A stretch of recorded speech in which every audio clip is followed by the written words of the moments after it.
सबसे पहले तो आपका मैं परिचय कराऊं।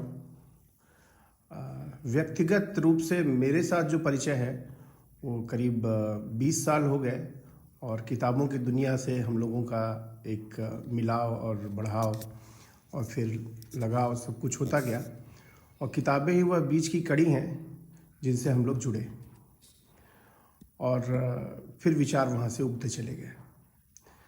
तो बाबा जी, आपने पिलग्रिम्स की जो पब्लिशिंग है हाउस है उसको आपने रन किया है करीब इतने वर्षों तक, काफ़ी दशकों तक, और किताबों के संसार में आपका काफ़ी आना जाना रहा है, भारत के अंदर भी भारत के बाहर भी।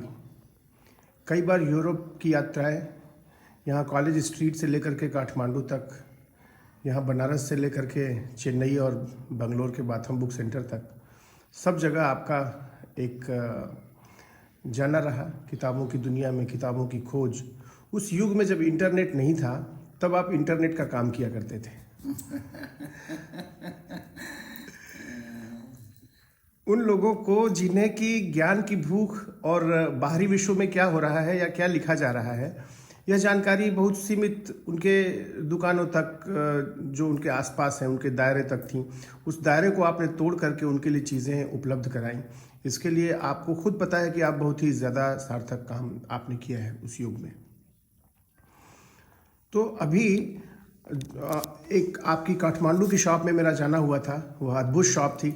इवन मैं एक कन्फेस करूं तो आपकी जो पिलग्रिम्स के शॉप का जो डिज़ाइन है, जो आर्किटेक्ट है, वो कई बार मेरे सपने में आता है और कई बार मैं सपने से उठ के रोया भी हूँ। मेरी आंख में पानी आया है कि अरे कहीं ये दुकान को कुछ हो ना जाए, कहीं दुकान मेरे लिए नहीं है, वो मंदिर जैसा है। किताबों का मेरे लिए बहुत स्थान है जीवन में। जैसे एक व्यक्ति का व्यक्तित्व होता है, ऐसे ही हर किताब का एक अपना व्यक्तित्व होता है। तो पुस्तकों का एक आदर है। न जाने किस लेखक ने किस काल और किस स्थिति में उसका सृजन किया होगा, कितनी पीड़ा से, कितने मनोयोग से, और व्यक्ति कुछ पैसे देकर के 200 रुपये, 400, 1000 रुपये देकर के खरीद लेता है। ये तो बहुत सस्ता सौदा है। तो मुझे तो सबसे सस्ता सौदा और सच ये है कि मेरे दोस्त जब ज़मीनें खरीद रहे थे तो मैं किताबें खरीद रहा था। खुद मैंने जीवन में 60,000 किताबें खरीदी है, करीब 2 करोड़ रुपए की। क्या बात है, बहुत सुंदर, गॉड ब्लेस यू। तो बाबा जी, अब जो किताबें जहाँ ले जाती हैं, जिस ओर इशारा करती हैं, वो जीवन है। और उस जीवन के ठेठ बीच में आप खड़े रहे हैं। बाजार और अपने भीतर के आंतरिक केंद्र के बीच एक संतुलन जिसकी आप बात करते हैं, और आपकी बातों में कभी कभी एक ज़ेन गुरु की एक सुगंध भी आती है। तो ज़रूर हम लोग जानना चाहेंगे, चूँकि आपका जो आश्रम नवनिर्मित बेसिकली 4-5 साल से जो आश्रम है शूल टंकेश्वर वाराणसी में, उसकी छटा, उसके अनुभव, उसका भी आर्किटेक्ट जिसमें हर चीज़ में आप प्रतिबिंबित होते हैं। आपका सौंदर्य बोध जितना अच्छा है उतना सौंदर्य बोध मैंने किसी व्यक्ति को देखा नहीं है, उतना अच्छा सौंदर्य बोध। तो जो आश्रम के आयाम हैं, जो उसके आर्किटेक्ट हैं, उसमें 7-8 आयाम जो ऊपर ऊपर दिखने में समझ में आते हैं। उसमें एक तो घुसते ही आश्रम में प्रकृति बहुत ही सुंदर, और खेत, उसमें उगने वाले फसलें, पौधे, वृक्ष, अन्न, फल, सब्जियां, फूल, चिड़िया, सब कुछ। तो घुसते ही पहला प्रकृति, दूसरा व्यायामशाला, तीसरा आगे बढ़िए तो गौशाला। इवन मैंने कई बार गाय की आरती भी की है और बड़े मनोयोग से की है यहाँ आकर के। तो गौशाला में पहली बार लगा कि हाँ, गाय जानवर नहीं है, गाय जो है हमारी ही आत्मा का एक अंश है, एक हमारे साथ एक जुड़ाव है, और हम कहीं ना कहीं उससे एक तादाद में होता है कि नहीं, ये हमसे अलग नहीं है, या हम ये उपयोग करने की चीज़ नहीं है। तो प्रकृति हुआ, व्यायामशाला हुआ, अखाड़ा जिसमें कई बार आप खुद भी आजमा चुके हैं हाथ, और गौशाला है जिसमें हम गाय को वास्तव में माँ की आपने गरिमा दी है, और जितने सफाई से, जितने आदर से आप रखते हैं वह निश्चित ही प्रेरणास्पद है। चौथी चीज़ मिट्टी का घर, एक आर्किटेक्ट। पांचवा रंगशाला है, संवादशाला है, आपने उसको अलग से निर्माण कराया। यज्ञशाला है, बच्चों के लिए पुस्तकें हैं, लाइब्रेरी है। आपके पास व्यक्तियों का एक विराट एक नेटवर्क है, कनेक्शन है, जिसमें कुछ पेंटर्स भी आके बच्चों को सिखा सकते हैं। तो आपने जो बात कल कही कि शिक्षा में जो चीज़ मिसिंग है वो उसको जो है कहीं ना कहीं फुलफिल करें। एक व्यक्ति बाजार कहीं भी जा रहा है तो हर जगह उसको मुनाफा की दृष्टि से देखा जा रहा है। कम से कम एक ऐसी जगह हो जहां व्यक्ति को मुनाफा की दृष्टि से न देखा जाए, वो आए, या तो अखाड़ा लड़े, या तो गौ सेवा करे, या प्रकृति के साथ श्रमदान, अंशदान, समयदान जो करना चाहे करे, रंगशाला, नाट्यशाला का उपयोग करे, संवादशाला में संवाद करे, यज्ञशाला में यज्ञ करे, ध्यान करे, पुस्तकों का उपयोग करे। तो इतना जो समृद्ध परिवेश है वह कहीं न कहीं आपकी सोच को ज़रूर एक प्रतिबिंबित करता है। तो इन आयामों में हम लोग बात करेंगे और आप विस्तार से प्रत्येक आयाम को बताएंगे कि किस बच्चे की शिक्षा में इनका क्या उपयोग है, आपका इन चीज़ों को लेकर के आपका खुद का दृष्टिकोण क्या है। क्योंकि एक शिक्षक की तरह से आप जीवन को नहीं देखते हैं। बच्चा जो है शिक्षक के कांटेक्ट में आता है और शिक्षक स्कूल के दायरे से ज़्यादा नहीं सोच सकता है। आपके लिए पूरा जीवन ही पाठशाला रही है। आप जीवन के अखाड़े में खूब लड़े हैं, आपने बहुत सारी ऊंचाइयां नीचाइयां देखी हैं, ये मैं खुद इसका साक्षी रहा हूं और उसका मैं प्रशंसक भी हूं। तो कहीं न कहीं आपकी जो विराट जीवन दृष्टि है उससे कुछ हम लोगों को मिले, और हम चाहेंगे कि आप जो है इसके बारे में, यहाँ जो आश्रम है इसके जो आपने प्रतीक चिन्ह बनाए हुए हैं उन प्रतीकों पे विस्तार से क्रम से बात किया जाए। जैसे गेट से घुसते हैं तो एक एक क्रम से बात करें।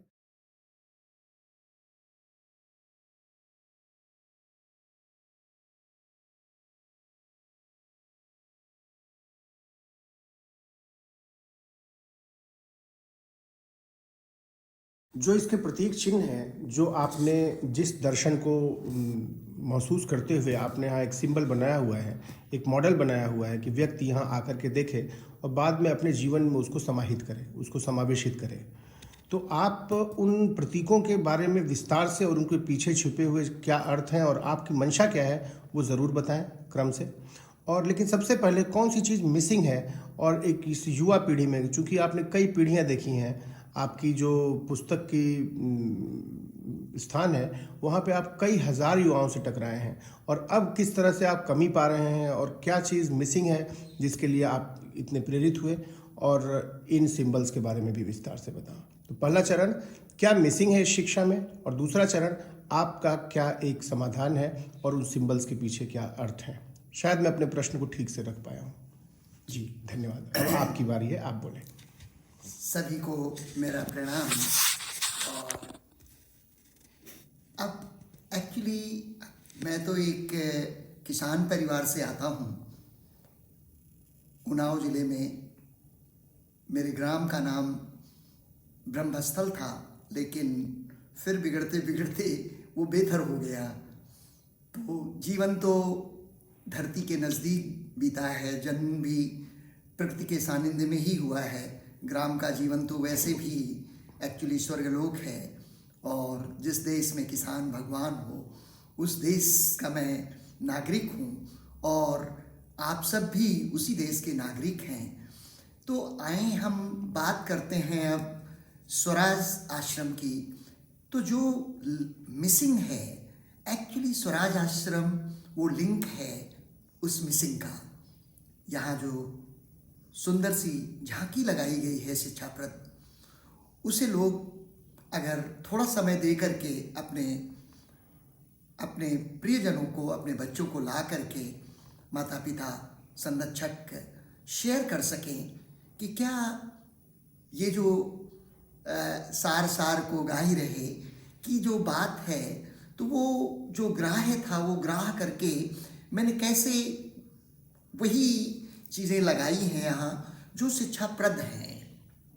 तो शिक्षा एक्चुअली पहली चीज़ तो यही लगता है कि क्या शिक्षक हमारा रोल मॉडल है। अगर हमारा शिक्षक ही रोल मॉडल नहीं है तो शिक्षा किस बात की। जैसे हम उत्पादन जब करते हैं तो भाई हम अपनी कृषि में अगर हम ये कहें कि हम जो पैदावार करेंगे वो अमृत तुल्य हो, तो उसके लिए हम अगर फर्टिलाइज़र, केमिकल्स ये सब चीज़ें डाल रहे हैं तो विषाक्त युक्त भोजन है। तो अब आप जो उगाएंगे वही खाएंगे और वही बाकी लोगों से साझा करेंगे या बाजार में देंगे, और बाजार में जो लोग नहीं उगाते हैं वो खाएंगे। तो एक्चुअली हम कर क्या रहे हैं?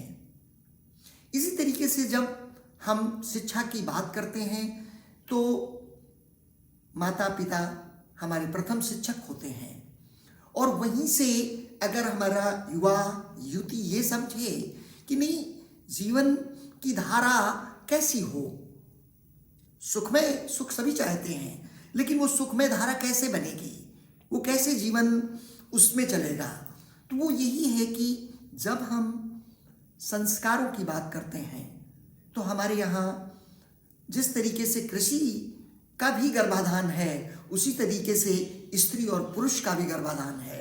और उस गर्भ धारण करने में जो हमारी मनसा होती है, जो हमारी शारीरिक मानसिक हमारा परिवेश और हमारे इर्द गिर्द होता है, जो हमारा समाज होता है, उसके आधार पर ही एक्चुअली उस नवजात शिशु का जो निर्माण होता है वो बेस होता है। इसलिए हम ब्लेम नहीं कर सकते हैं, क्योंकि रोल मॉडल का अभाव ही रहा है। यही शिक्षा का मेन कारण मुझे जो लगता है कि कहाँ शिक्षा हमारी भ्रमित हुई है, वो रोल मॉडल के नहीं होने से। एक आदर्श परिवार, एक आदर्श ग्राम बनाने की जो विधा है, उसके पीछे सीधी सीधी बात है कि जब तक आदर्श व्यक्ति नहीं होंगे, समाज नहीं होगा, तब तक आदर्श ग्राम, आदर्श शहर, आदर्श देश नहीं बन सकता है। बनाने वाले तो हम आप हैं, और ये ईश्वरीय इच्छा भी है कि हमको मनुष्य योनि में जो उसने भेजा है वो इन्हीं सार्थकता पूर्ण कार्यों के लिए ही भेजा है। लेकिन हम इतने भ्रमित हो जाते हैं जहाँ ये सब चीज़ें, हमारी दिशाएं, हमारी वैल्यूज़ बदल जाती हैं। ये नहीं कि मेरी वैल्यूज़ कभी नहीं बदली रही। जब मैं युवा था तो मैं भी एक्चुअली इन सब चीज़ों को जब देखता था तो मुझे ऐसा लगता था कि ये भी आकर्षण है, ये भी आकर्षण है। लेकिन इन तमाम आकर्षणों के बाद में ये समझ में आया कि तत्व क्या है। और अपने यहाँ एक अच्छा सा ऋषियों ने अध्ययन किया, बड़ा वैज्ञानिक अध्ययन किया, और उन्होंने ये भी कहा कि आयुर्वेद में हमारे यहाँ जो अध्ययन हुआ कि भाई पंच तत्व मिल बना शरीरा, क्षिति जल पावक गगन शमीरा। सो आई मीन इज, अब ये विज्ञान की बात है, ये ज्ञान की भी बात है और विज्ञान की बात है। अब ये कैसे एक्चुअली घटित हो जीवन में, कैसे हम जो चीज़ें चाहिए हमें, चाहे वो आकाश हो, चाहे वो पृथ्वी हो, चाहे जल हो, चाहे वायु हो, चाहे अग्नि हो, अब इनकी जो शुचिता है, इनकी जो पवित्रता है और मनुष्य की पवित्रता इन पे आधारित है। यदि हम जल को प्रदूषित कर देंगे, यदि हम वायु को प्रदूषित कर देंगे, और हम इतनी साउंड जो गूंज है, क्योंकि हम शब्दम ब्रह्म कहते हैं, इसलिए शब्द का भी एक्चुअली बहुत बड़ा हमारे जीवन पे असर है। और ये शिक्षा का पहला श्रेय होना चाहिए कि शब्द जो है वो ब्रह्म है, इसकी उपासना। और शब्द से ही एक्चुअली हमारा पुस्तक प्रेम बढ़ता है। पुस्तक प्रेम ऐसा नहीं है कि वो पुस्तकें हो गई तो प्रेम बढ़ गया, नहीं। ध्वनि जो है, साउंड जो है, वो हमारा पहला, हमारी धड़कन, हृदय की धड़कन, हमारा धड़कता है तो हम जीते हैं और जिलाते भी हैं। शब्द जो है इंस्क्राइब्ड पावर्स हैं, वो संचित शक्ति है। वह जो है जैसे बारूद में एक छुपी हुई ऊर्जा होती है और वो एक व्यक्ति दूसरे को दे सकता है, ऐसे ही शब्द भी संचित शक्तियां हैं। ये इंस्क्राइब्ड पावर्स है, लिखा हुआ या बोला हुआ। और सत्य को, तो जो सत्य है उसे हम इन्हीं शब्दों में ही संचित करके पीढ़ियों को ट्रांसफ़र कर सकते हैं, चाहे वो शब्द बोले हुए हों या शब्द लिखे हुए हों। तो गुफाओं में लिखे हुए शब्दों से लेकर के आज किताबों के डिजिटल दुनिया तक की जो यात्रा है, उसके आप साक्षी रहे हैं। तो आप कुछ कह रहे थे शब्दों से प्रेम के विषय में। जी, आप बोलें। जी, शब्द जिस तरीके से हम ओंकार की ध्वनि को ओम तत्सत, सो यही सत्य है, ओम तत्सत एज इट इज। जब हम किसी चीज़ को देख सकते हैं एज ए दृष्टा, तो हम जब उसे एज इट इज किसी को बताएंगे तो वो ज्ञान जो है वो विज्ञानमय है, क्योंकि जो आपने देखा और जो आपने समझा वही आपने डिस्क्राइब किया। ये नहीं है कि शोध अनुसंधान विराम है, उसके आगे भी कड़ी चलती रहेगी, है? क्योंकि ये प्रकृति का फिनोमेना है कि हमेशा विस्तार, विकास विकास विकास हम आप चिल्लाते हैं, लेकिन विकास तो एक्चुअली नेचुरल है। दिस इज बट नेचुरल, और वो तो होता है। लेकिन अब यहीं आकर के अगर हम प्रकृति का संतुलन खो देते हैं या उसका समन्वय और हम सम्यक दृष्टि से काम नहीं करते हैं तो विकास नहीं, एक्चुअली हम विनाश करते हैं। और ये एक हमारी समस्या है, हमारी आज की शिक्षा की भी समस्या ये है। अब क्या आपसे ही, आप सबसे हम ये प्रश्न करें कि आप विकास चाहते हैं कि विनाश चाहते हैं? तो यदि हम सब चाहते हैं विकास, तो हम सबको प्रकृति प्रेमी बनना पड़ेगा, और शब्द जो है वो हम अंतस से, और जिसको हमारी ऋषियों ने, पातंजल जी ने, मतलब प्राणायाम, योग साधना, ये सब साधनाएं हैं जो अद्भुत हैं, जो आपके जीवन को संतुलित भी करती हैं। और स्वास्थ्य की बात जहाँ तक है तो आज हमें लगता है कि बहुत से हम में से लोग सभी अस्वस्थ हैं, और अस्वस्थ होना तो कोई प्रसन्नता और खुशी नहीं है। इसलिए अपने यहाँ गांव घर में लोगों ने कहा कि पहला सुख निरोगी काया। तो अब निरोगी काया कैसे रखी जाए? और जहाँ तक सत्य का है तो मैं तो सत्य के लिए ये कहता हूँ कि भारतीय संविधान का जो पहला वाक्य है वो सत्यमेव जयते है। हमारे उपनिषदों में भी इसी सत्यमेव जयते की गुहार है, वेदों में भी यही सत्यमेव जयते की गुहार है। और ये सिर्फ ये नहीं है, ये यूनिवर्सल गुहार है, ये आकाश मंडल की गूंज है कि जहाँ सत्य होगा वहाँ सबकी जय होगी, एक की जय नहीं होती है। ये सामूहिक जय का मंत्र है, और सामूहिक जय का मतलब यही होता है कि जय जगत, जय स्वराज, जय कामधेनु, यही होते हैं। तो आए हम स्वराज के सपने को आप सबके साथ में शेयर करते हैं, और इसके प्रतीकों के बारे में भी आपसे हम कुछ बताना चाहते हैं कि क्यों ये सब प्रतीक हैं। तो एक तो ये होता है कि जीवन में भाव, भाषा, भोजन का महत्व है।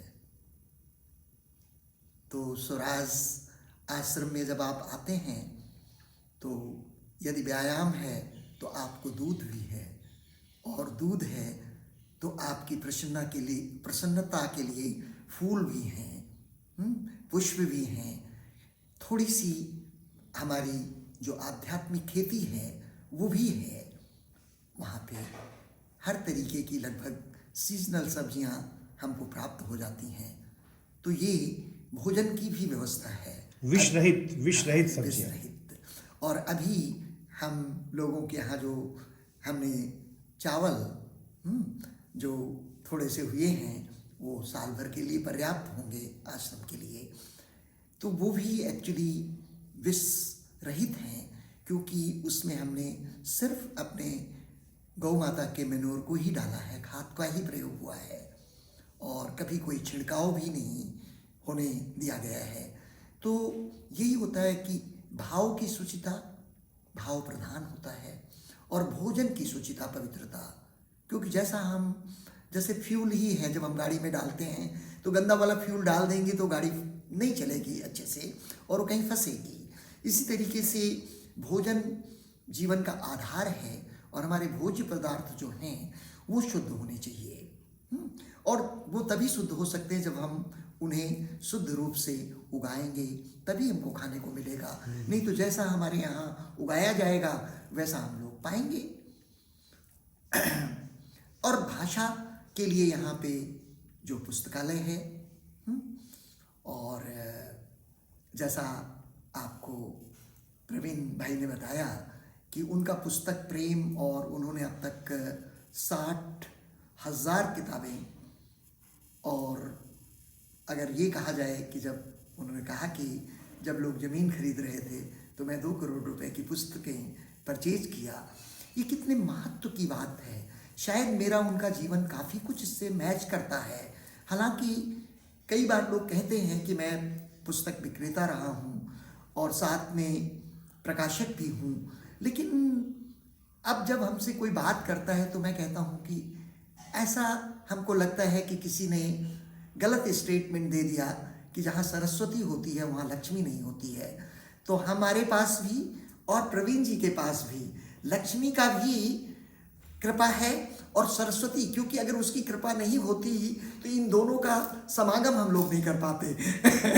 तो अर्थ और धर्म इन सब का एक्चुअली समन्वय है, और इसमें जो जीवन के लिए जो आधार होता है, जो शिक्षा के प्रमुख अंग होने चाहिए, वो भी एक्चुअली कहीं ना कहीं स्वराज के तथ्यों से जुड़ा हुआ है, जिसको हमारे ऋषियों ने कहा 4 पुरुषार्थ, धर्म, अर्थ, काम, मोक्ष। ये जिज्ञासाएं होती हैं किसी भी जिज्ञासु व्यक्ति की कि हमारा जो साक्षात्कार हो जीवन में वो धर्म से भी हो, अर्थ से भी हो और काम से भी हो, और मोक्ष की भी जो एक चाह होती है लिबरेशन की, लिबर्टी की, वो भी हो। तो ये स्वराज आश्रम एक्चुअली यही है। स्वराज का वैसे सीधा सीधा एक कॉमन जो अर्थ है वो तो यही है कि स्वावलंबी, स्वावलंबन है, क्योंकि एक्चुअली स्वावलंबन जरूरी है। और स्वावलंबन इसलिए भी जरूरी है, कहते हैं कि अगर हम लोग सबको एक दूसरे के प्लेट में रोज भोजन परोस देंगे तो उसे हम भोजन का उगाना, पकाना ये सब सिखाएं जी। हम ये ना सिखाएं कि नहीं तुमको भोजन रोज मिल जाया करेगा। क्यों भोजन ऐसे मिल जाएगा बिना श्रम के? एक चीज मैं यहाँ थोड़ा बोलूंगा, स्वराज का मतलब स्वराज, अपना राज। अभी अमूल का जो पिज़्ज़ा आता है वो पिज़्ज़ा आता है करीब 110 या 120 रुपए का, ऐसा कुछ जी। और तो मैं तो पिज़्ज़ा खाता नहीं हूँ, तो कभी मैं खाया भी नहीं आज तक। तो जो बच्चे हैं वो पिज़्ज़ा खाए 100 रुपए का, और 20 रुपए का मैंने भूजा खरीदा। 20 रुपए का भूजा में इतना ज़्यादा भूजा था वो कि वो 20 रुपए में मैं कहा कि यार 20 रुपए में पूरा पेट भी भर गया, गुड़ भी था उसमें 5 रुपए का और 15 रुपए का भूजा। तो देसी सामान इतना सस्ता है। अभी आलू 80 रुपए का 5 किलो है, अब उसी को पैकेजिंग करके और प्रोसेसिंग करके वो पर का राज हो जाएगा। तो स्वराज यही है कि जो चीज जिस हमारे पास प्रकृति उपलब्ध है उसी का सेवा करके हम जो पा सके, और पर राज के चक्कर में हम जहाँ फंसे। शहर में रहने पे मेरा खर्च करीब 1.25 लाख रुपए महीना था। अभी मैं गांव में रहता हूँ, वहाँ से अच्छा भोजन, अच्छा सब कुछ है, और 20,000 रुपये में मेरा काम हो जाता है। वाह। तो स्वराज जो है वो बहुत ज़रूरी है, वरना 32,000 मल्टीनेशनल कंपनियां वो हमारे पालने से लेके कब्र तक सब कुछ बेचने की तैयारी, हड्डियां भी बेच देंगी ये। तो कहीं न कहीं उन कंपनियों का खौफ मेरे दिल में है। मैं तो कई बार देखता हूँ, मुझे दिखता है साफ साफ कि क्या चीज़ क्या हो सकती थी और क्या हो गई है। कितने चीज़ें जो हम खा रहे हैं, जैसे आप एक दिन बाटी चोखा हम लोग खाए वहाँ पे, इतना बारिश में इतना सुंदर सौंधा बाटी चोखा, एक बाटी 10 रुपए की।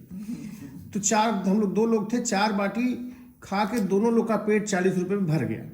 लेकिन एक दूसरे मित्र थे, उन्होंने वहाँ पे चिली पनीर फ्राइड राइस खाई, वो 560 रुपए में। तो 40 रुपए में स्वराज मिल गया, और पर राज जो है वो 560 रुपया में मिला। 14 गुना कीमत पे। जी जी। तो आए हम स्वराज में प्रारंभ करते हैं कि व्यायाम, गौशाला। पहले हम वहीं कि व्यायाम बहुत ज़रूरी है, और वो जिम नहीं है, वो एक छोटा सा अखाड़ा है, और वहाँ पे छोटी सी प्रतिमा हनुमान जी की रखी हुई है, क्योंकि हनुमान चालीसा जो है वो भारत का भाग्य है।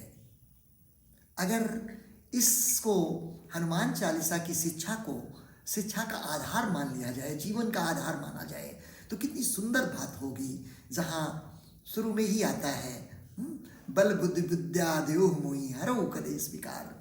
क्या प्रार्थना क्या हमारी है, प्रेयर क्या है? और माता पिता भी यही चाहते हैं, हमारे गुरुजन भी यही चाहते हैं कि बल और बुद्धि हो हमारे बच्चों में, है? और वो उनके अंदर में उस विद्या का प्रभाव हो जो उनके जीवन की सार्थकता को बढ़ाए और अपने को वो अपने जीवन को धन्य और सार्थक कर सकें। इसलिए व्यायाम की भी आवश्यकता है, लेकिन उसके लिए कोई ज़रूरी नहीं है जिम में हम जाएं। हमें प्राणायाम करने के लिए, योग करने के लिए, ध्यान करने के लिए किसी जिम में जाने की जरूरत नहीं है। वो तो किसी भी पेड़ के नीचे बैठ जाइए, किसी नदी के तट पे बैठ जाइए, किसी शांत स्थान पर बैठ जाइए और एक कंटेम्पलेशन जो है वो तो चलता रहता है, तो ठीक है, उसको भी होने दीजिएगा, वो भी रुक जाएगा, ठहर जाएगा, क्योंकि प्रकृति में इतनी ताकत है कि वो आपके अंदर ठहराव लाएगी, शांति लाएगी। प्रकृति आपको अशांति नहीं देती है, तो शांति कौन देता है? जीवन कौन देता है? हमारे यहाँ पीपल का वृक्ष है, तुलसी का वृक्ष है, बरगद है, जिसको आप जानते हैं भारतीय महिलाएं जो हैं उसकी आराधना करती हैं। एक दिन बरगद ही उसको बोलते हैं गांव घर में। तो वो इसलिए बट वृक्ष की पूजा होती है कि एक्चुअली उसकी उम्र जो होती है हजारों वर्ष होती है, तो जिसके पास होगा उसी से तो कुछ लिया जा सकता है। तो वो अपने पति, अपने पुत्र पुत्री के स्वास्थ्य के लिए, उनके अंदर में वो सद्भाव जन्मा रहे और उनका जीवन स्वस्थ हो और शिक्षित हो, ये प्रार्थना हमारी माताएं करती हैं। तो आखिर प्रकृति से सब कुछ प्राप्त है।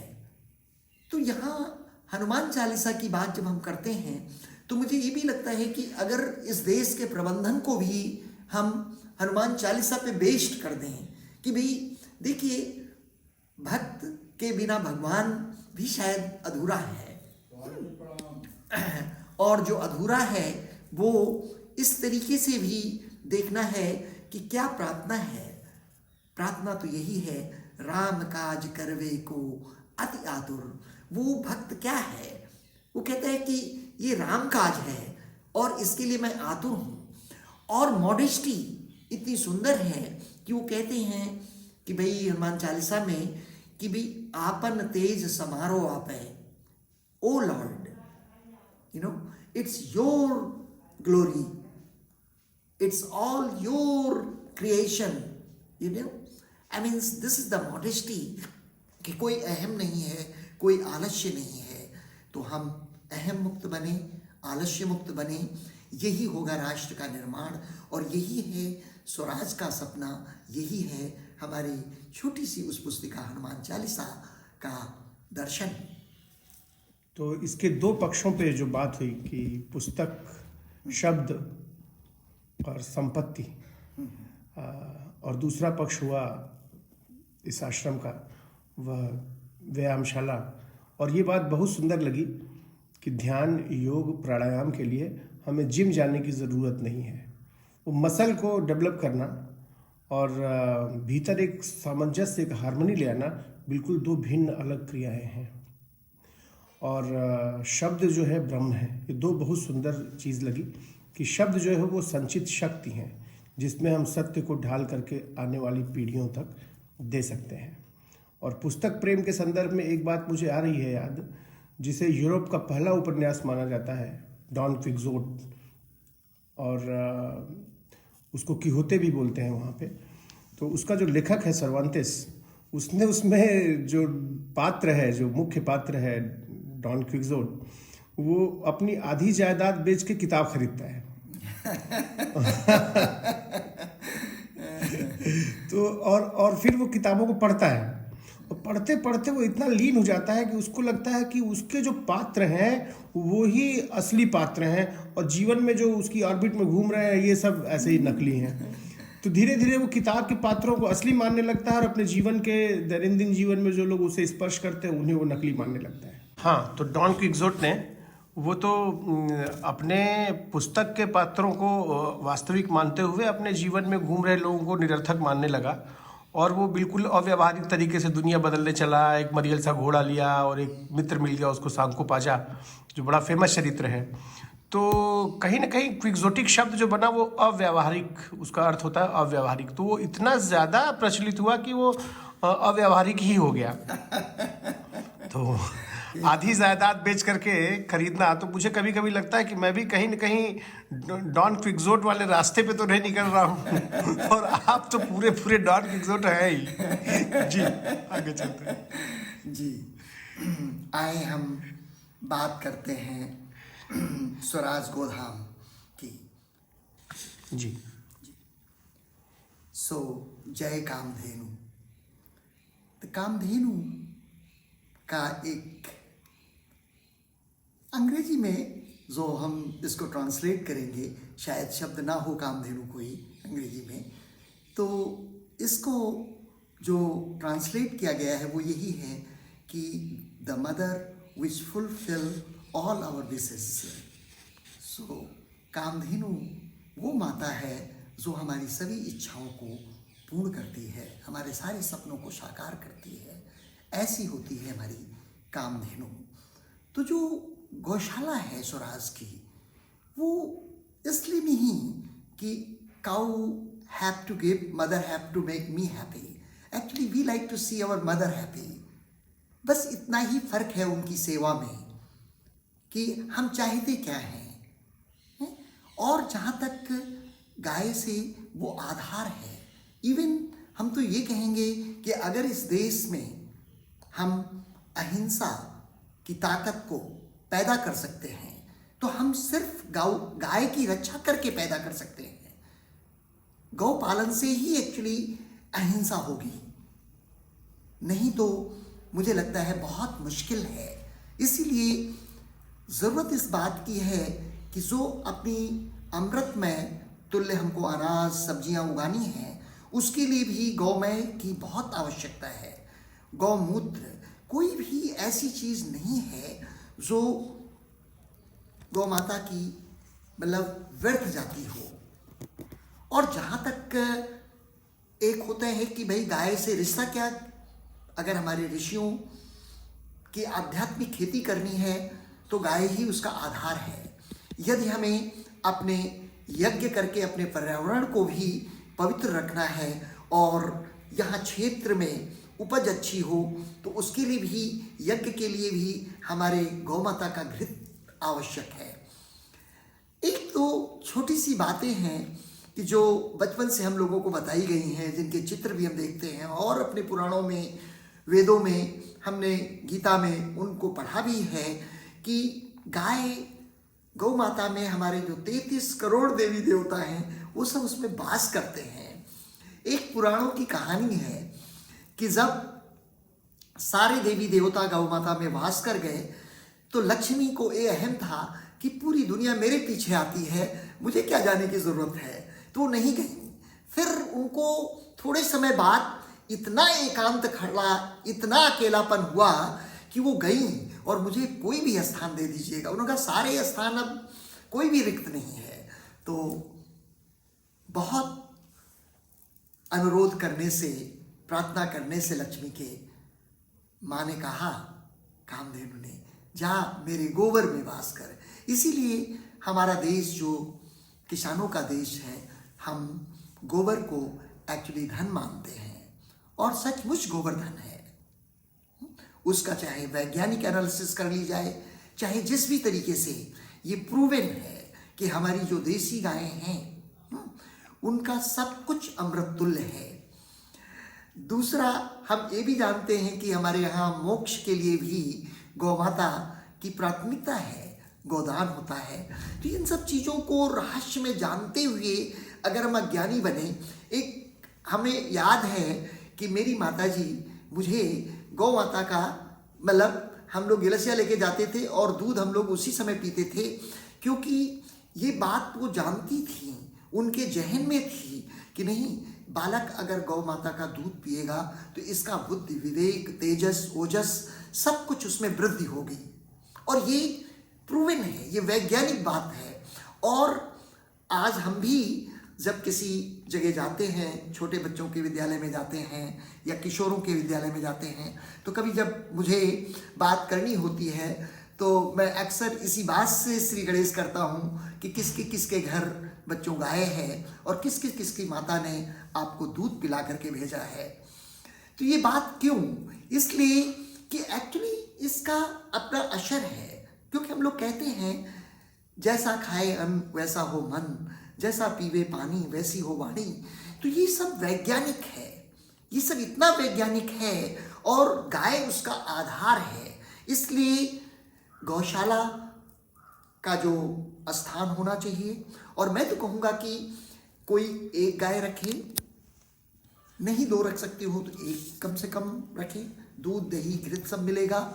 यदि आप एक भी नहीं रख सकते हैं तो 10 लोग कम्युनिटी के मिल करके एक छोटी सी गौशाला बना लें और 5 गायों का भार 10 लोग भी अगर वो ले लें और उनका दूध दही और सेवा से जो कुछ हो मैन्योर वो सब प्रयोग में आएगा, तो एक कम्युनिटी गौशाला की का भी होना चाहिए। मुझे ऐसा लगता है इसके समाधान हैं कि हम कैसे गौशाला, बड़ी बड़ी गौशालाएं ना हो करके छोटी छोटी हों। मैं तो ये कहता हूँ कि मेरा अनुरोध है, योगी जी तो मतलब स्वयं गाय के प्रेमी हैं, गौ माता के।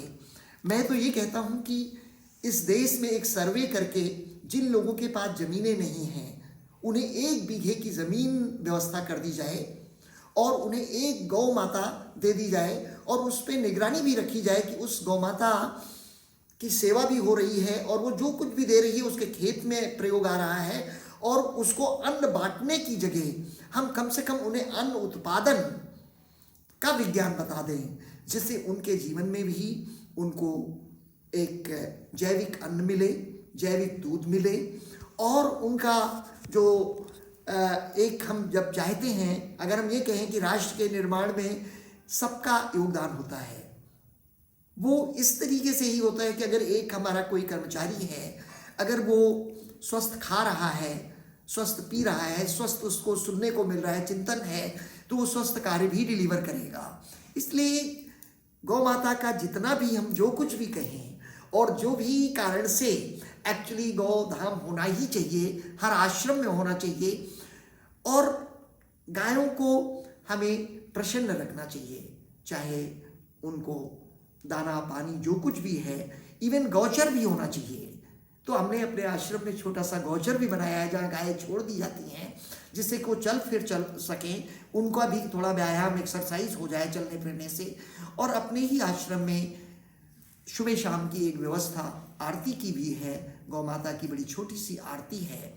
वो आरती से एक्चुअली एक ऐसी ऊर्जा, तो उसमें हमारी सोच यही थी कि इधर उधर सभी देवी देवताओं में भटकने से इस देश को एक ही पूजा बता दी जाए कि भाई गौ माता की पूजा कर लोगे तो 33 करोड़ देवी देवता और लक्ष्मी की भी उपासना हो गई और आपके सारे जो विशेष हैं वो फुलफिल होंगी। और गौ माता यही नहीं, गौ माता से तो मैं ये कहूँगा कि शिक्षा का वो आधार भी है। ठीक, अभी यहाँ से 20 किलोमीटर दूर एक मित्र हैं जो कि ऑर्गेनिक खेती करते हैं, उनके यहाँ मैं विज़िट किया तो 6 बीघे में वो कहते हैं कभी कि मैंने कोई पेस्टिसाइड डाला ही नहीं है। वो कैसे बैक्टीरिया उगाते हैं, कैसे केचुआ उगाते हैं, उसकी एक पद्धति है। और बीच में हम लोग वहाँ से ही सब्जियाँ ले आते थे, क्योंकि आपको ताज्जुब होगा कि इस जाड़े में हम लोगों ने गोभी खाई ही नहीं है। जब से मैंने ये सुना कि खीरे में, ककड़ी में 60% पेस्टिसाइड होता है, और आज यहाँ जो कैंसर हॉस्पिटल खुला हुआ है वहाँ इतनी ज़्यादा भीड़ कि वो संभाल नहीं पा रहे हैं। तो भोजन, जो अनुपम मिश्र ने कहा था, जो पर्यावरणविद है, कि जो हरे भरे खेत मुझे दिख रहे हैं, तुम्हें हरे भरे दिख रहे हैं, मुझे तो लाल लाल खून से रंगे हुए दिख रहे हैं, क्योंकि इतना पेस्टिसाइड डाला जा रहा है, इंसेक्टिसाइड, पेस्टिसाइड्स की व्यक्ति के भीतर जो माइक्रो लेवल पे इतनी तोड़ फोड़ हो रही है, और वो कैंसर से ग्रस्त हुआ, फिर उसके पीछे दलालों का नेटवर्क है, दवाइयाँ महंगी हैं, और वो सीधे मौत के मुंह में जा रहा है। तो कहीं ना कहीं जो उसने जो दिखाया उसके खेत में, तो उसने बोला कि मेरे यहाँ पर क्यूबिक सेंटीमीटर एक केंचुआ रहता है। सिर्फ उसने हाथ से अपने मिट्टी निकाली और खूब सारे केंचुए थे। तो कहा कि पेस्टिसाइड जो है केंचुओं को मार देता है, और पेस्टिसाइड जा करके भीतर वो कितनी तोड़ फोड़ करता है। वो तो जो नवधान्या की जो वंदना शिवाजी हैं, उन्होंने जो एक अभी बुक निकली है उनके पब्लिकेशन से ही, वो पॉइजन इन आवर प्लेट, हमारे फूड में कौन कौन से पॉइजन है और वो किस रास्ते आते हैं, कौन सा पेस्टिसाइड हम डालते हैं गेहूं में, धान में, चने में, तो किस किस रास्ते वो हमारी प्लेट में आए हैं। बड़ी अच्छी एक सुंदर व्याख्या है। मुझे लगता है कि इस तरह की चीज़ें अगर सिलेबस में भी शामिल करें, शिक्षा जीवन के लिए होनी चाहिए। अगर कोई व्यक्ति के पिताजी की किडनी खराब है और वो जा कर के A+B² पढ़ रहा है, उसकी ज़मीन लेखपाल इधर बेच दे रहा है, वो जहरीले ककड़ी खा रहा है, फेंटा पी रहा है, फेंटा में 23% पेस्टिसाइड है, तो शिक्षा ये होनी चाहिए कि उसके आसपास जो बिखरा हुआ बाजार का चक्रव्यूह है उसको वो भेद सके। लेकिन बड़े ताज्जुब की बात है कि शिक्षा खुद भी बाजार का अंग बन गई है, तो वो बाजार को बनाए रखना चाहेगी, वो बेचेगी नहीं, वो बच्चे को समझाएगी नहीं कि तुम बाजार के चक्रव्यूह में हो, वो बल्कि उसको भी चक्रव्यूह उसके लिए एक नया रच देगी। तो ऐसे में जो आप बात कर रहे हैं कि गाय के पालन का जो आध्यात्मिक पक्ष है उसका तो मुझे बहुत अनुभव नहीं है, लेकिन जो उसका व्यावहारिक पक्ष है कि उससे उसके गोबर से जो खाद निकलती है और उसका दूध में जो औषधीय गुण होते हैं, निश्चित ही उसका सीधा असर तो मैं देख रहा हूँ। और जो लोग खा रहे हैं शहर में इतना, स्विगी और अन्य जो कंपनियां हैं, जोमेटो, उनसे पैकेज मंगा लिया, भीतर वो क्या जहर पैक करके आया है पता नहीं, 800 रुपया 1000 रुपया दे करके बस पेट भरना है, वो चीज़ बड़ी ख़राब है। तो ऐसे में आप जो बात कर रहे हैं, निश्चित ही एक समग्र दृष्टि अपने भोजन को लेकर के और अपने प्रति अगर हमारा सरोकार है कि हम उस चक्रव्यूह में नहीं पड़ना चाहते हैं उन बीमारियों के चक्कर में, तो निश्चित ही ये बात बहुत ही ज़्यादा अर्थपूर्ण है। जी, एक्चुअली वंदना शिवाजी से मेरी मुलाकात जब वो सुबह बनारस काशी में आई थी तो उस समय मुलाकात हुई थी, और बातचीत करने के दौरान में, संवाद के समय, उनसे मैंने यही कहा था कि देखिए, आप ये बताइए, अगर भारत या कोई भी देश, कोई भी व्यक्ति अगर विषाक्त भोजन उगाएगा तो क्या करेगा? वही खाएगा और खिलाएगा। तो क्यों ना हम वो जैविक खेती जो है, जो अमृत तुल्य खेती है, वो क्यों ना की जाए? तो उन्होंने कहा, बाबा जी आपने तो मुझे महामंत्र दे दिया है कि जो उगाएंगे वही खाएंगे और वही परोसेंगे। ये बड़ा अच्छा संस्मरण था उनके जीवन के साथ में मेरा जब संपर्क हुआ था। और वैसे मैं उनका प्रेमी हूँ, क्योंकि उनके तमाम जो एग्जीबिशंस लगती हैं वहाँ से मैं बीज लेता हूँ, क्योंकि वो उनका बीज बैंक भी है जहाँ देसी बीजों को बचाती हैं। तो आए हम चलते हैं अब उत्सव की ओर, रंगशाला की ओर, और कुछ जिसको हम डिबेट कहते चाहिए, संवाद तो होना ही चाहिए। तो ये जो इस आश्रम में छोटा सा ओपन जो रंगमंच है, ओपन संवादशाला है, ये वृक्षों से बिल्कुल आच्छादित है और एक सुंदर स्टेज बनी हुई है। उस पे पहला जब हम लोगों ने नाटक हुआ था तो वो राजा हरिश्चंद्र पे था, क्योंकि अगर हम सत्यमेव जयते हमारे राष्ट्र का, हमारे संविधान का पहला शब्द है, और राजा हरिश्चंद्र तो हमें लगता है कि वो काशी और अयोध्या और काशी के ही राजा नहीं हुए। ऐसे तो अयोध्या के राजा थे, लेकिन शमशान पे जब वो रहे तो वो काशी के भी राजा हो गए, क्योंकि उनकी परीक्षा इतनी कठिन, इतनी कठोर कि क्या कहा जाए। हम लोग तो छोटी छोटी परीक्षाओं से थक जाते हैं, और काशी तो परीक्षा स्थली है ना। ये भी एक्चुअली हमें पता होना चाहिए कि हम सारे जीवन विद्यार्थी रहते हैं और सारे जीवन परीक्षाओं को देते हुए आगे बढ़ना है। और उनकी परीक्षा तो ऐसी सुंदर हुई कि शमशान में जो है सबको आना पड़ा, यमराज को आना पड़ा, राजा इंद्र को आना पड़ा, ब्रह्मा विष्णु महेश को आना पड़ा, सारे देवी देवताओं को आना पड़ा, ससम्मान नतमस्तक होकर के उस सत्य व्रती राजा के सामने और सत्यवादी राजा हरिश्चंद्र के सामने मतलब झुक करके सभी ने, है ना, कहा कि अब ये सारा राज्य जो राजा हरिश्चंद्र का है वो तो है ही, लेकिन आप त्रैलोक्य में श्रेष्ठ हैं। और वहीं से हमें लगता है कि हम सबको ये संदेश भी मिलता है कि सत्य में जयते। तो इस तरीके से करके जिस देश में इस तरीके की कहानी हो, इवन गांधी जी स्वयं कहते हैं कि जब मैंने राजा हरिश्चंद्र, ध्रुव प्रहलाद ये नाटक देखे तो ये मेरे हृदय के परिवर्तन के कारण बनते हैं। तो क्यों ना हमारी शिक्षा में वैसे नाटक हों, वैसे क्रिएशंस हों जो वाकई में हमारे बालक बालिकाओं का सामूहिक रूप से हृदय परिवर्तन हो, जिनके अंदर स्वप्रेम से लेकर के परिवार प्रेम से समाज प्रेम और राष्ट्र प्रेम और विश्व प्रेम की, और जिससे हम विश्व गुरु कहलाएंगे। यही तो विधा है। और नाट्यशाला के विषय में वैसे तो जीवन खुद ही एक नाट्य मंच है और हम लोग इस पे अलग अलग खेल खेलते ही रहते हैं अगर ध्यान से देखा जाए। और आपने जो इतना प्रयास किया मिट्टी से बना करके, जो इतने बने मुखौटे, और आपने जो बिल्कुल एक अलग ही तरह से लोगों को यहाँ इनवाइट किया, और ये पूरा मुखौटे जो आपके ऊपर यहाँ लगे हुए हैं, तो ये बड़े बोलते हुए मुखौटे हैं। और आपका प्रयास जो है, जो काम स्कूल वालों को और कई संस्थाओं को करना चाहिए वो अपने आप में आप अकेले ही करते रहते हैं। विविधता और इतना जो बच्चों को नाट्य रंग से परिचित कराना और कहीं ना कहीं एक उनके उस आयाम को भरना कि हाँ ठीक है, मतलब कई बार ऐसा कहते हैं कि अच्छा अभिनेता वही है जो जब सही में जिंदगी जी रहा हो तो एक्टिंग कर रहा हो, और जब एक्टिंग कर रहा हो तो उसे लगे कि मैं सही में जी रहा हूँ। बहुत सुंदर।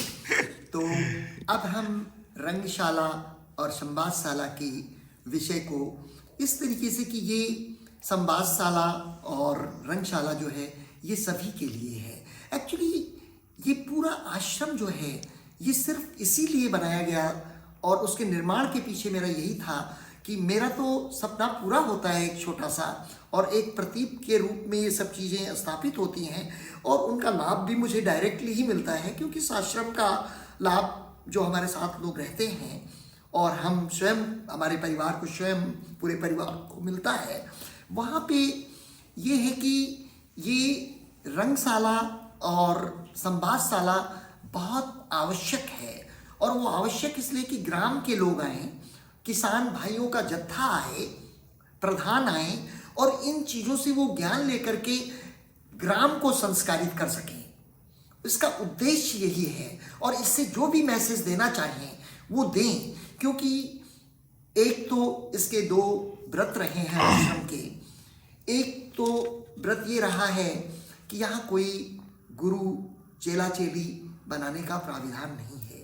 ये एक, आप कह सकते हैं, ये एक शिक्षा का केंद्र है। और सिर्फ हम तो कहेंगे कि ये छोटा सा एक शिक्षा का केंद्र ही रहे, इसे विस्तार भी नहीं देना है। विस्तार तो वो होगा जब इस आश्रम को देख करके, सुन करके लोग अपने घरों को आश्रम बनाएंगे।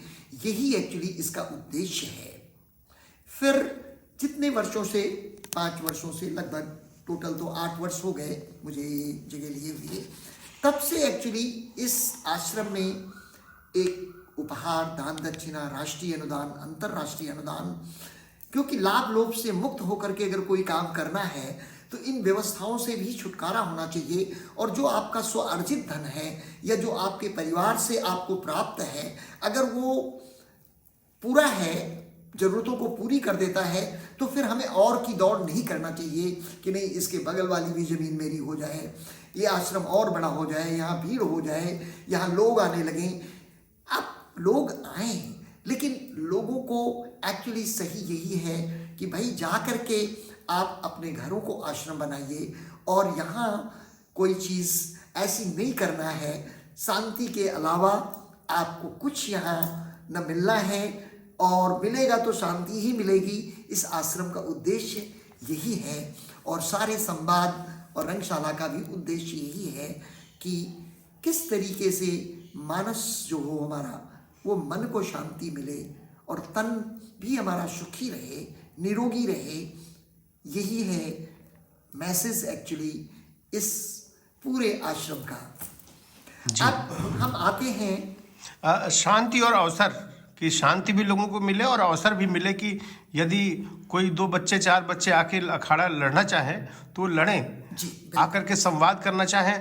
तो कहीं न कहीं एक चीज़ यहाँ मैं थोड़ा हस्तक्षेप करूँगा कि क्या जो अभी स्कूली व्यवस्था है, जिसे कि मैं टोटल गांधी जी तो बहुत पहले ही पहचान गए थे, लेकिन अभी चूंकि हम इतने विवश हैं कि भाई स्कूल क्रेच की तरह काम कर रहे हैं, बच्चे घर पे हैं तो पेरेंट्स को लगता है कि वो गड़बड़ हो रहे हैं, उनको स्कूल भेज दिया, ड्रेस से सजा धजा दिया तो अच्छे लगने लगते हैं।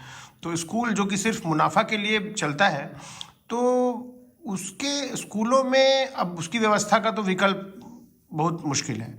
लेकिन उन स्कूलों में हम जाएं, उन स्कूल वालों से ये निवेदन है कि वो कुछ बच्चे जो कि उस क्लासरूम की दीवारों को तोड़ करके, जो गुरुदेव रविंद्र ने कहा कि नहीं, खुले प्रकृति के बीच में ही, प्रकृति ही हमारा एक पाठशाला है, तो कहीं न कहीं यदि कभी ओपन एयर क्लासरूम्स चाहिए तो यहाँ इससे सुंदर जगह माँ गंगा के तट पे और इतने सुंदर वृक्षों की छाया, पक्षी, प्रकृति, लाइब्रेरी और ये नाट्यशाला, वहाँ संवाद, तो इसमें वहाँ मंत्रों का पाठ, सामूहिक पाठ एक अलग ऊर्जा से भरेगा।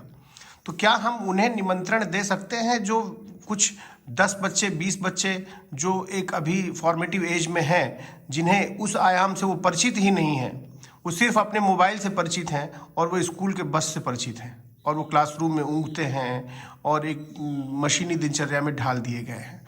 तो मशीन के अलावा एक स्वनिर्देशित, सेल्फ गाइडेड उनका एक शेड्यूल बन सके और वो यहाँ आके उस आयाम में स्वतंत्रता से जी सके, ऐसे में एक अपील तो स्कूल वालों से बनती ही है। और तो ज़रूर आप ये अपील खुद से करें, मैं चाहूँगा जी। तो मेरी ये अपील है कि शिक्षा का मॉडल बदलना होगा और बदलने के पीछे यही उद्देश्य है कि उसको प्रकृति के साथ जोड़ना है। प्रकृति स्वयं में शिक्षक है और वो शिक्षक के लिए भी शिक्षक है। तो प्रकृति की ये ताकत होती है, इसलिए किसी की ताकत को नकारना नहीं चाहिए। हमारी भी ताकत है, लेकिन हमारी ताकत अहम और आलस्य से भरी न हो। बनस्पत एक ऐसा मॉडल, एक ऐसा प्रकृति का गुण हमारे अंदर हो जिसमें हम प्रकृति के प्रति हमारा सम्मोहन हो। और सम्मोहन होना कोई बुरी बात नहीं है, ये सम्मोहन तो श्रेष्ठतम है। ये तो एक्चुअली प्रेम का बीज है। प्रकृति जो है वो प्रेम को पोषती है, जो जीवन को पोषती है। और जीवन है तो प्रेम है, प्रेम है तो जीवन है। ये आधार है एक दूसरे के। इसलिए शिक्षा और शिक्षक को तो एक्चुअली इस तरीके के वातावरण में आना चाहिए और उन्हें, शिक्षकों को भी ये आनंद लेना चाहिए। अगर कोई शिक्षक की आवश्यकता है तब, यदि आवश्यकता तो हमेशा रहती है गुरुजनों की, आचार्यों की, अनुभवी लोगों की, और जो विद्वत समाज है उनकी आवश्यकता तो है, लेकिन ये वो विद्वता के लिए न आकर के वो सिर्फ बच्चों के बीच में रह करके, बच्चों जैसे बन करके, बच्चों जैसे एक सीख की उनके अंदर में भी वो चाह हो कि जैसे ये बच्चा सीख रहा है वैसे मैं भी सीख रहा हूँ। ऐसा गुरुकुल या ऐसा स्थान मैं चाहूँगा कि वो शिक्षा के लिए मददगार होगा। और जो ये लाभ लोभ के लिए बने हुए हैं कि भाई ये सेमेस्टर हार्वर्ड का, ऑक्सफोर्ड का, BHU का 40,000 रुपये है तो वहाँ का $40,000 है, तो जब ये पैसे होंगे तो ये पैसे तो सबके पास है नहीं, इसका मतलब शिक्षा सबके लिए नहीं हो सकती है। और हम गुहार करते हैं शिक्षा सबके लिए, तो शिक्षा तो निःशुल्क ही होनी चाहिए। शिक्षा का कोई व्यवसाय और व्यवसायीकरण होना ही नहीं चाहिए। यही मेरी अपील है देश से भी और अपने मतलब समस्त विश्व से अपील है कि शिक्षा। तो कबीर कभी हार्वर्ड गए नहीं, रामकृष्ण परमहंस कभी कैम्ब्रिज गए नहीं, और परमहंस तो कहते हैं कि ये जो अक्षर विद्या है वो अविद्या है। विद्या, वो स्किल्स को विद्या कहते ही नहीं है। तो कई शेड्स हैं। शिक्षा शब्द तो आजकल ITI करने जाइए वो भी शिक्षा है, ऑटो ड्राइविंग सीख लीजिए, वो भी शिक्षा है। बहुत कायदे से हमें स्किल्स और जीवन की जो और आयाम है उनमें फ़र्क करना पड़ेगा। हमारा व्यक्तित्व, हमारा चरित्र, हमारा होना, अपनी जो बीइंग है उसमें जो बढ़ोतरी करे या उसको जो एक्सप्लोर करे वो शिक्षा है। जो हमें आजीविका दे वो हमारा स्किल है। तो आपने जो बात कही कि शिक्षा जो है वह यहाँ लोग आ सकते हैं और आपकी जो अपील है, तो यहाँ स्किल डेवलपमेंट में ज़्यादा से ज़्यादा हम लोग ये कर सकते हैं कि भाई आप आएँ तो पेंटर आपको उपलब्ध हो जाए, पेंटिंग कर सकें, यहाँ नाटक सीख सकें, यहाँ अखाड़ा लड़ सकें, गाय को कैसे खिलाना है, गाय से कैसे प्यार करना है, गाय के बछड़े को।